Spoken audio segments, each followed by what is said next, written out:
Maîtresse, on n'a pas un cours sur la préhistoire qui nous attend? Déjà, purée, je suis en retard, vite j'y vais. Salut les enfants, j'espère que vous allez bien. Alors aujourd'hui on se retrouve pour une nouvelle vidéo sur la préhistoire. Donc je vais essayer d'être le plus clair possible. Je m'excuse par avance si des fois je bégaye un petit peu ou je suis un petit peu hésitante sur mes mots. C'est pas évident de tourner une longue vidéo comme ça sans recommencer 50 fois, c'est un petit peu compliqué. Alors donc comme je vous ai dit, on va parler de la préhistoire aujourd'hui. Sur le Padlet de cette semaine, vous avez vu qu'il y a une petite leçon sur la préhistoire, justement sur le paléolithique, et qu'il y a également des exercices sur le néolithique. Alors déjà, avant toute chose, on va rappeler quelque chose qui est essentiel à savoir, sinon c'est un petit peu le cafouillage dans la tête. Alors il faut savoir que la préhistoire, c'est une période de l'histoire qui est très importante et qui a duré très longtemps. Et en fait, cette période de la préhistoire, elle est divisée en deux. On a le paléolithique et le néolithique. Alors, le paléolithique, c'est les exercices sur lesquels vous avez travaillé la semaine dernière. Vous aviez reçu plusieurs fiches d'exercices où vous deviez parler des armes, des outils, des activités des hommes préhistoriques, qu'est-ce qu'ils faisaient, comment ils vivaient, où est-ce qu'ils habitaient, comment est-ce que l'homme il a évolué. Tout ça, ça c'était sur le paléolithique. Cette semaine, vous avez des exercices sur le néolithique, avec des petites questions, un petit texte, mais ça, j'en parlerai un petit peu plus tard. Je reprends mon souffle parce que à force de parler un peu trop vite, je m'essouffle toute seule. Voilà. Alors, dans la leçon sur le paléolithique, je vais essayer de vous l'expliquer en étant le plus clair possible, parce qu'il y en a qui ont peut-être un petit peu du mal à tout comprendre. Donc on va faire simple. Ce qu'il faut retenir du paléolithique, il faut savoir que c'est une période, donc de la préhistoire, où les hommes préhistoriques vivaient essentiellement de la chasse, donc ça veut dire qu'ils chassaient des animaux en forêt, de la cueillette, ça veut dire qu'ils allaient pareil en forêt, dans les bois, et ils cueillaient ce qu'ils trouvaient. Ça pouvait être des plantes, des fruits, etc. Et il y avait aussi la pêche. Donc ça, c'était vraiment les trois activités, la chasse, la pêche et la cueillette. C'était trois activités très importantes au paléolithique. Ce qu'il faut savoir aussi, c'est que les hommes préhistoriques, ils se déplaçaient en fonction des animaux de la forêt. C'est-à-dire qu'ils suivaient les migrations, parce qu'ils avaient besoin de ces animaux pour se nourrir, et si ces animaux, ils se déplaçaient, les hommes préhistoriques avaient besoin de se déplacer aussi. C'est donc pour ça qu'on dit que les hommes préhistoriques et les hommes du paléolithique plus précisément étaient des nomades. Donc nomade, c'est un mot qui est très important et qu'il faut retenir. En fait, nomade, ça veut dire qu'on n'a pas d'habitation fixe, qu'on se déplace tout le temps. Et justement, ces hommes du paléolithique, ils se déplaçaient en fonction des animaux pour pouvoir continuer à se nourrir. Ça veut dire qu'ils n'avaient pas une maison fixe.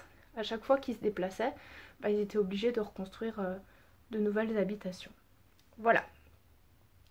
Alors, ensuite, donc au niveau des habitations, on avait vu que les habitations étaient essentiellement des tentes qui étaient faites à partir de peaux d'animaux, de peaux de bêtes.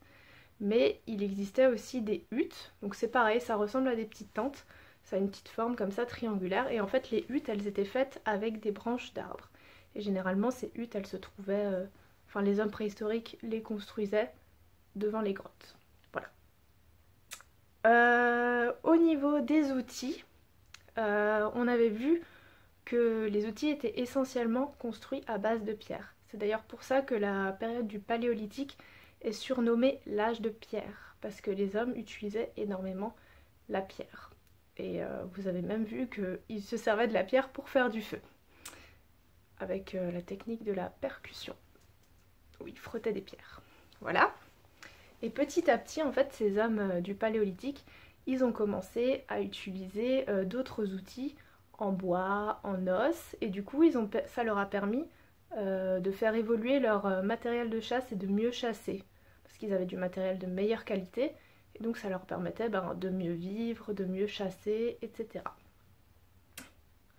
Le paléolithique, C'est aussi la période où les hommes ont découvert le feu. Et le feu, comme à Koh Lanta, c'est très important. En effet, ça permet de se chauffer, ça permet de s'éclairer, ça leur permettait aussi d'éloigner les bêtes sauvages à l'entrée de leur tente et de leur hutte. Et ça a aussi été un moyen pour eux de développer la socialisation, c'est-à-dire que ça leur a permis de pouvoir se regrouper, de pouvoir vivre à plusieurs, de pouvoir échanger, de pouvoir vivre un petit peu ensemble. Donc c'était vraiment un grand progrès à l'époque d'avoir le feu. Voilà. Sinon, qu'est-ce qu'il faut retenir d'autre? Ah, par rapport aux arts. Vous avez pu voir que les hommes du Paléolithique, c'était vraiment des grands artistes. Ils adoraient peindre dans les grottes, avec les mains, les doigts. Ils fabriquaient eux-mêmes leurs peintures. Ils faisaient beaucoup de musique, ils faisaient de la sculpture. Donc c'était vraiment des artistes. Et petit à petit, ils ont même réussi à créer des aiguilles, ce qui leur a permis de pouvoir coudre leurs vêtements. Voilà. Et au niveau des changements physiques, vous avez vu que les hommes ont beaucoup évolué à cette époque. Au début, on est parti, on avait l'Homo habilis, qui ressemblait beaucoup à un singe. Puis petit à petit, on a eu l'Homo erectus, l'Homo sapiens, pour arriver à l'Homo sapiens sapiens. Donc tout ça, c'est des petits changements qui se sont faits petit à petit. L'homme, il n'a pas changé du jour au lendemain, mais c'est petit à petit, au fur et à mesure de la préhistoire, l'homme s'est développé, son cerveau a changé, ses manières de vivre ont changé, ses manières de se comporter, il est devenu plus grand, il a commencé à marcher, à parler, à développer son langage, donc il a énormément évolué et progressé. Voilà, donc ça c'était un petit résumé. Tout ce que je viens de vous dire là, c'est un résumé de ce qu'il y a écrit dans votre leçon. Donc vous avez un petit texte, et juste en dessous vous avez une carte mentale. Donc une carte mentale, c'est un petit dessin qui vous permet de retenir peut-être un peu plus facilement les choses qui sont importantes dans la leçon. Voilà. Donc je vais vérifier sur ma petite feuille que je n'ai rien oublié. Voilà, on a parlé de la chasse, de la pêche, de la cueillette, c'est bon. On a expliqué ce que c'était que nomade, donc ça c'est bon, j'espère que vous avez bien compris. Nomade, c'est qui n'a pas d'habitation fixe et qui se déplace en fonction des animaux pour pouvoir continuer à se nourrir. Voilà, on a parlé des habitations, donc des tentes et des huttes. On a parlé des outils, de la pierre, que le paléolithique, c'est l'âge de la pierre taillée ou polie. Oh, je ne sais plus. Pas que je me trompe, vous regarderez. Non, de la pierre taillée, il me semble. Oui, c'est ça, de la pierre taillée, je crois. Bref, peu importe, oubliez ce petit morceau. Le feu. On en a parlé, que le feu, ça a été un grand moyen de progrès. Et ça leur a aussi permis, oui, voilà, de mieux cuisiner. Ça, je ne l'avais pas dit, mais forcément, quand on arrive à cuire ce qu'on chasse, c'est toujours mieux. Voilà. Et sinon, je crois que c'est à peu près tout. Les arts, on en a parlé, et l'évolution de l'homme aussi. Voilà. Écoutez, maintenant je vais vous expliquer un petit peu les exercices que vous devez faire pour cette semaine, mais cette fois-ci, pas sur le paléolithique, mais sur le néolithique. Pour cette semaine, vous avez un travail qui est la suite de la leçon sur la préhistoire. Cette fois-ci, ce n'est plus le paléolithique, mais c'est le néolithique, donc c'est une période qui vient un petit peu après. Ça fait toujours partie de la préhistoire, mais ça vient un peu plus tard que le paléolithique. Donc vous avez un petit texte avec des images, des photos, voilà, qui vous permettent un petit peu d'illustrer le texte et de mieux le comprendre. Et en dessous, vous avez un petit quiz. Alors ça, je pense que vous savez tous comment est-ce qu'il faut faire. Vous avez des affirmations ici, et il faut dire si elles sont vraies ou si elles sont fausses, et écrire vrai ou faux dans la colonne.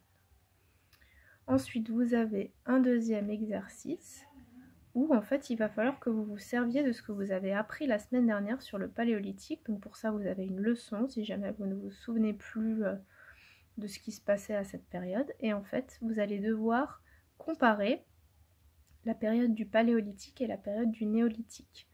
Vous allez voir en lisant le document au-dessus qu'il y a des choses qui ont changé, que les hommes préhistoriques ont changé leurs habitudes, qu'ils ne vivent plus de la même manière, et du coup il va falloir comparer ces deux périodes et dire quelles sont les différences, qu'est-ce qui a changé, etc. Donc dans ces différences et ces changements, vous pouvez parler des changements d'habitation, du changement de nourriture, du changement de vêtements, des activités, des inventions, tout ce qui vous passera par la tête et que vous aurez lu dans les différents textes. Voilà, il faudra faire un petit texte, voilà, vous effacerez les lignes et vous écrirez quelques petites phrases sur ces changements.